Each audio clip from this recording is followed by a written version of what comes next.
Welcome, everybody, to Peaceful Mental Health Counseling Services presenting perimenopause and mental health. We're so happy to have you here today. And this is a very interesting topic, a very sensitive topic, but we know that it is a topic that we all should be definitely talking about.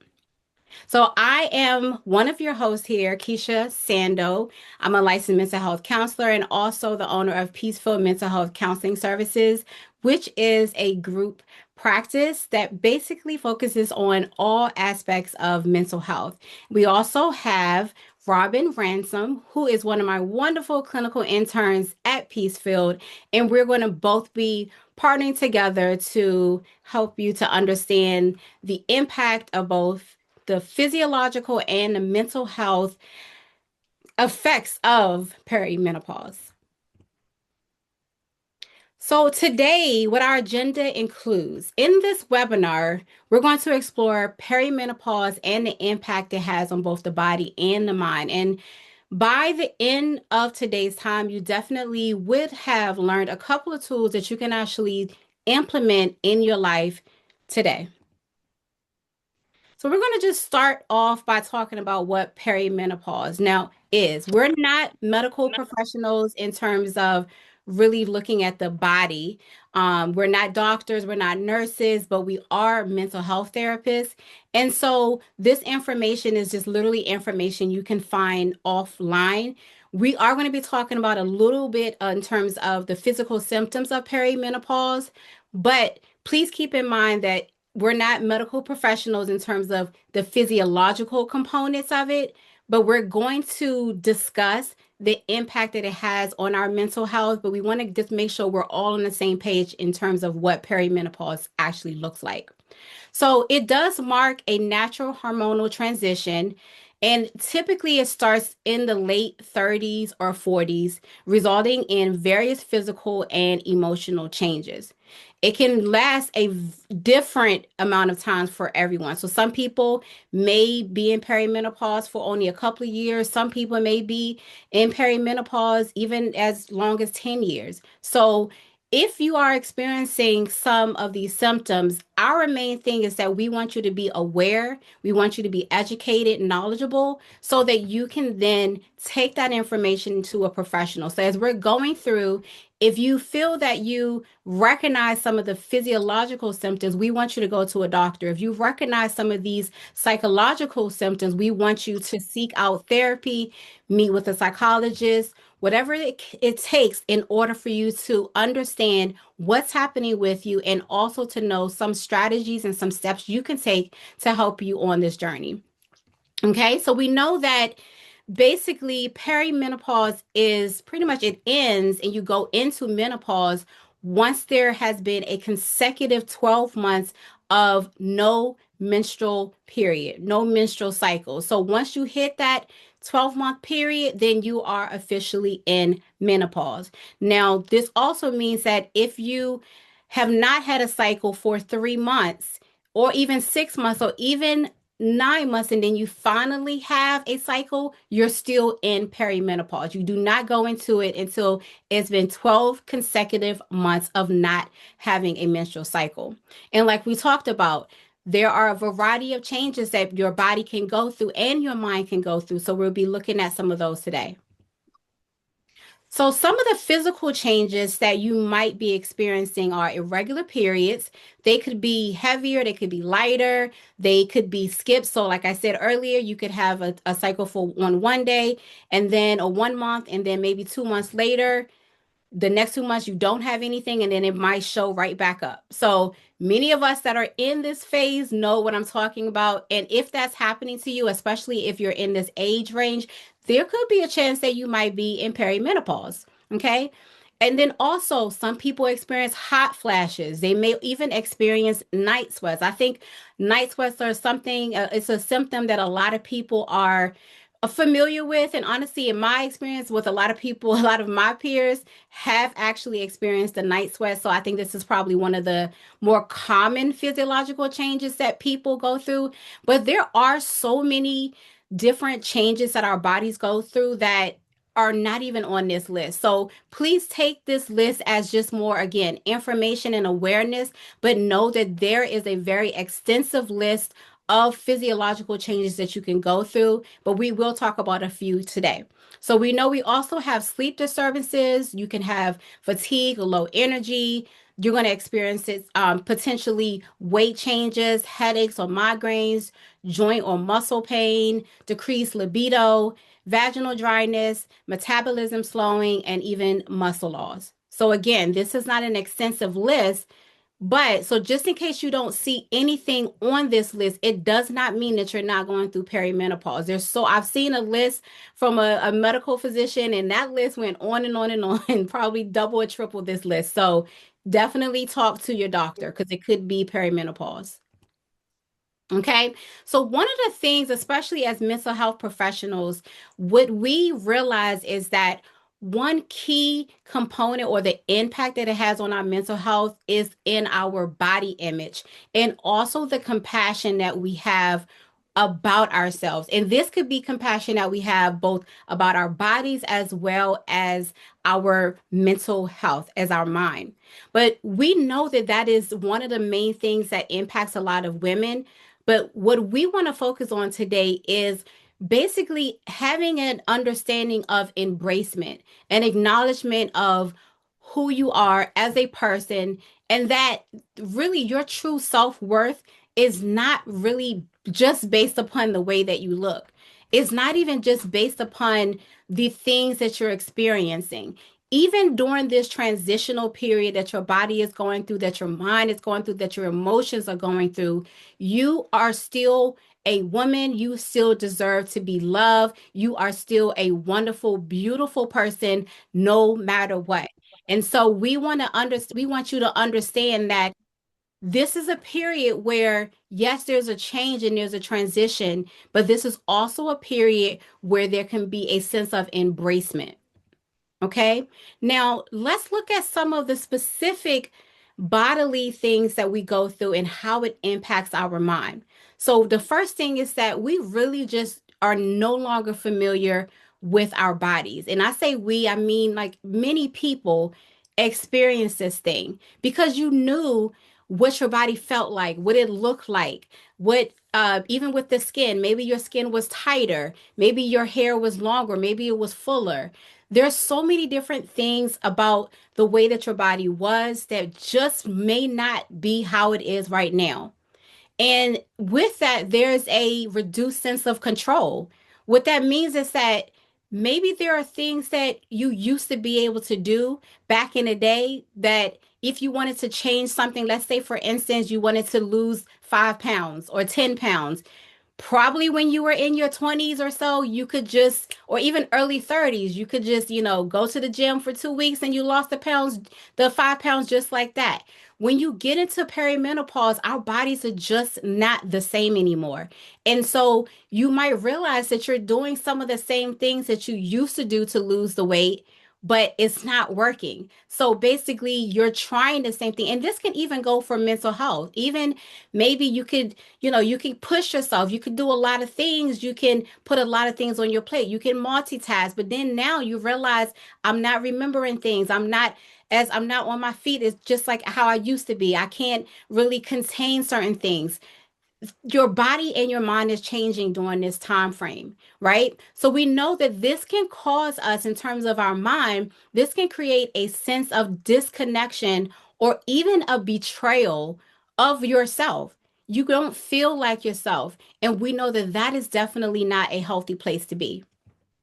Okay, so now we have one more that we want you to look at: the body, difficulty extending grace to yourself. This is so, so important. So, I want to take some time here to really emphasize this part: the difficulty extending grace to yourself. Now, we are in a culture right now that is very technology or technologically based, right? We are constantly moving, we're grooving, we're doing so many different things all at one time. And we also are putting a lot of things on ourselves in terms of projects, in terms of just expectations of how we should show up. But like we said earlier, you are not the same person that you used to be. As much as we want to hold on to that old self, we're just not the same person. And so we have to be willing to extend grace to ourselves. That looks like not trying to do everything that we used to be able to do. Sometimes what it looks like is actually slowing down, pacing yourself, being patient with yourself when things are not working out. Sometimes what it looks like is creating boundaries. Sometimes what it looks like is actually saying no to the thing that's being asked of you because you might be so used to saying yes all the time. But extending grace is a sense of awareness and then an acknowledgement of what's going on and then doing something about it. And we know that if you're not doing it, it can cause an increase in terms of self criticism. Yes, you may be talking poorly about yourself, this inner dialogue about how you look, about the fact that you may be aging, about the fact that you don't have as much energy that you used to, an expectation that you should just be doing better. You should just be able to handle these things. You're not the same person that you used to be. And I'm repeating this thing because probably talking to myself too. But these are the things that we have to understand and we have to learn that it just is what it is. And so we have to begin to embrace this change and understand that this is a beautiful, beautiful process of being a human being. So, like we said, we're focusing on mental health. And so, what we want, like we said, we know that this perimenopause can bring about a lot of emotional changes, but we want you to seek support because it is not a sign of just basically being inefficient or just not being good enough, but it's actually a sign of resilience and knowing that you can actually get through these things, be it mentally or physically, but also knowing that you don't have to do it alone. Also, knowing that there are strategies and tools that you can use to help you to overcome those things that you're going through. And recognizing that therapy can be one of those things. At Peaceful Mental Health Counseling Services, that is what we are here for. We see all populations, but a great amount of the people that we see are women. And we see a lot of women literally during that are in this age range. So I know we're talking to you. So if you haven't already booked an appointment, go ahead and press our link and book today. So, going into more details about mental health, let's look at some of those things. Just like we went down the list of some of those bodily changes that we're going through, let's look at some of the things that we experience on a mental health level that maybe you've experienced. So, we have mood and emotional changes. You may have increased irritability or short temper, mood swings, feeling fine one moment, overwhelmed the next, a heightened level of anxiety or panic symptoms, depressive symptoms, low mood, hopelessness, a lack of interest, and increased emotional sensitivity or tearfulness. So you can ask yourself, have you been having any of these symptoms? Have you really realized that you've been anxious, overwhelmed, like unusually overwhelmed, maybe just feeling sad and you just can't figure out the reason why? Nothing seems to be going wrong, but you just don't feel like yourself. You just feel like you just can't handle what's happening right now. This could be a sign of perimenopause. Okay, so we don't want to leave you today just talking about information. We actually want to give you tools to be able to work through some of these things. So the next two things, the next two slides that I'm going to go over are actually very similar tools, but you can choose which one you want. So the first one is name it to claim it and scale it.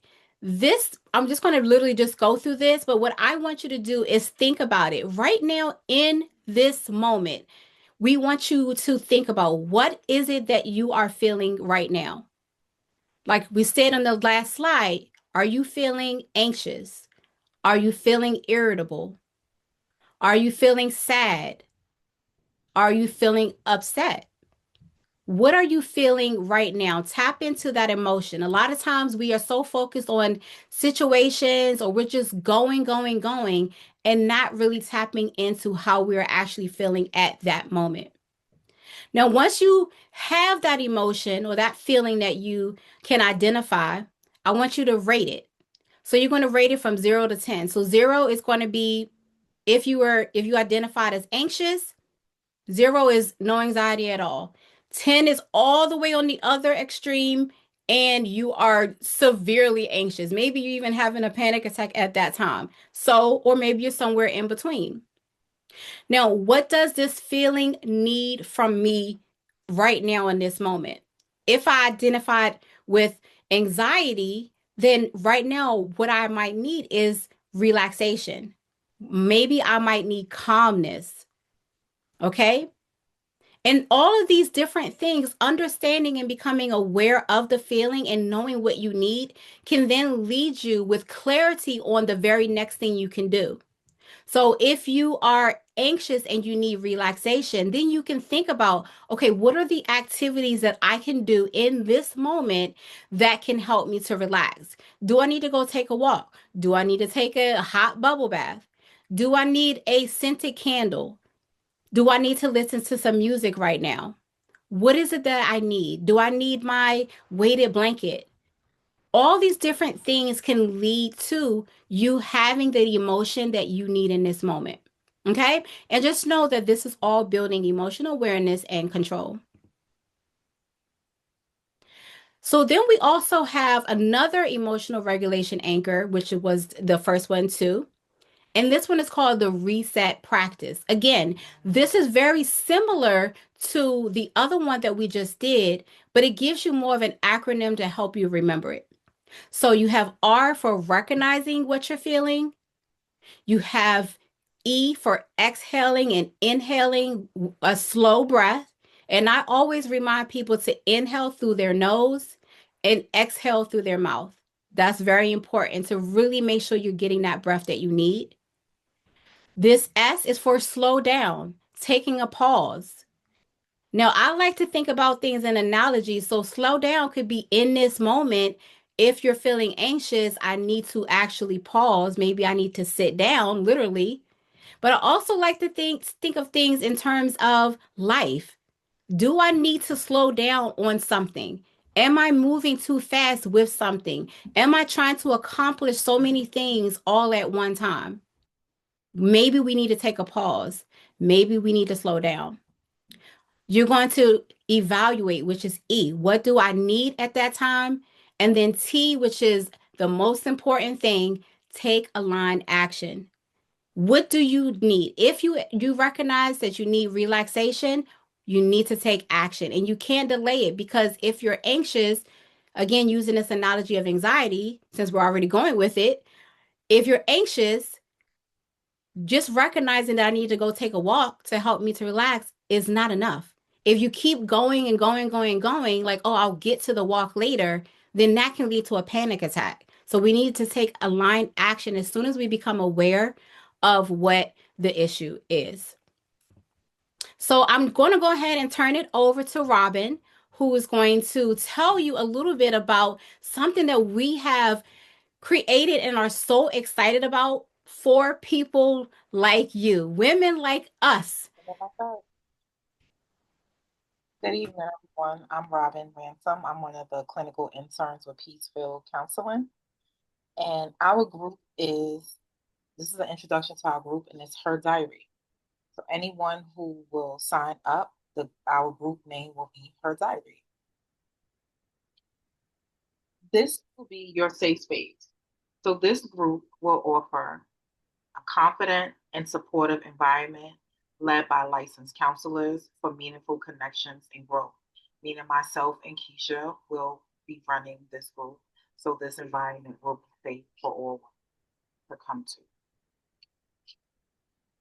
Our weekly exploration topics for each session, we will discuss anxiety, like Keisha just mentioned, depression, mood swings, identity shifts in midlife. Most of us are in our midlife. We are going through identity shifts. Burnout. Most of us have burnout if we are still raising younger children. We have parents, grandparents that we're taking care of. We have jobs that require a lot of our time. We can be burned out from that. There can also be emotional exhaustion, with all the things that we have going on, especially as women. We have our nervous system regulation. A lot of us are in fight, flight, and freeze. We are in survival mode. And as Keisha mentioned earlier, the reset is what a lot of us need. A lot of us are dealing with grief from parents who have transitioned, family who have transitioned. We have our own transitions that we are going through, and sometimes it's not easy to let go. So in this space, we will learn to let a lot of these things go. Is this you? Are you seeking support, connection, empowerment? This group is designed to uplift and inspire you. If you feel like you are going through some of the things that were mentioned earlier, this group is definitely a group for you to come to. It will be held once a week. What will you gain? One will be keys for empowerment and growth, which will include redefining womanhood. It's about honoring your growth, your boundaries, and your evolving identity without having an apology.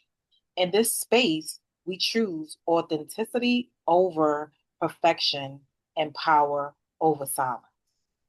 Assertive communication, we will learn to develop skills to express your needs confidently.